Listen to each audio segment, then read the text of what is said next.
Israeli বাহিনীর নারকীয় তাণ্ডবে গাজায় বেড়েই চলেছে হতাহত ফিলিস্তিনিদের সংখ্যা। বুধবার দিনভর বিমান হামলায় কেঁপে কেঁপে ওঠে গোটা উপত্যকা। গাজার জাবালিয়া শরণার্থী শিবির থেকে সবাইকে অবিলম্বে সরে যাবার নির্দেশ দিয়েছে নেতানিয়াহু বাহিনী। ইসরায়েলি প্রতিরক্ষা বিভাগ জানিয়েছে, জাবালিয়াও ছাড়াও ঘাবেন, আল শাইমা, শেখ জায়েদ, বেইত লাহিয়া প্রজেক্টেও অভিযান চালাতে পারে সেনারা।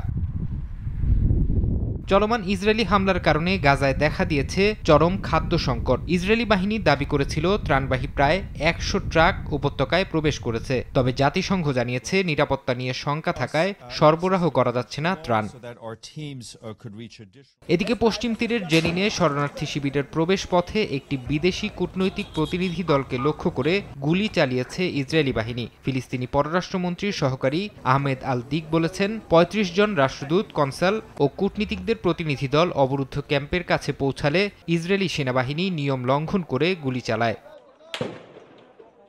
কূটনীতিকদের সফরের সময় এ ধরনের হামলার ঘটনায় নিন্দার ঝড় উঠেছে। ইসরায়েলের গুলিবর্ষণকে অগ্রহণযোগ্য বলে মন্তব্য করেছেন ইইউ পররাষ্ট্রনীতি প্রধান কাজা কলাস।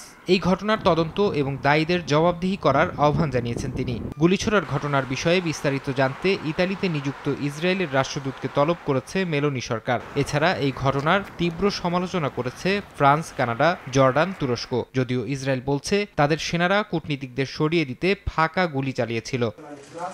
গাজা ভূখণ্ড সম্পূর্ণভাবে ইসরায়েলি সেনাবাহিনীর নিয়ন্ত্রণে যাবে বলে ঘোষণা দিয়েছেন প্রধানমন্ত্রী বিনিয়ামিন নেতানিয়াহু। বুধবার এক প্রেস ব্রিফিংয়ে তিনি বলেন, চলমান সামরিক অভিযান শেষে গাজার সব অঞ্চল থাকবে ইসরায়েলের নিয়ন্ত্রণে। এ সময় নেতানিয়াহু চলমান যুদ্ধ বন্ধের জন্য কিছু শর্তের কথা উল্লেখ করেন। এর মধ্যে রয়েছে হামাসের নিরস্ত্রীকরণ, উপত্যকা থেকে সংগঠনটির সব নেতার বহিষ্কার এবং গাজা নিয়ে ট্রাম্পের পরিকল্পনা বাস্তবায়ন।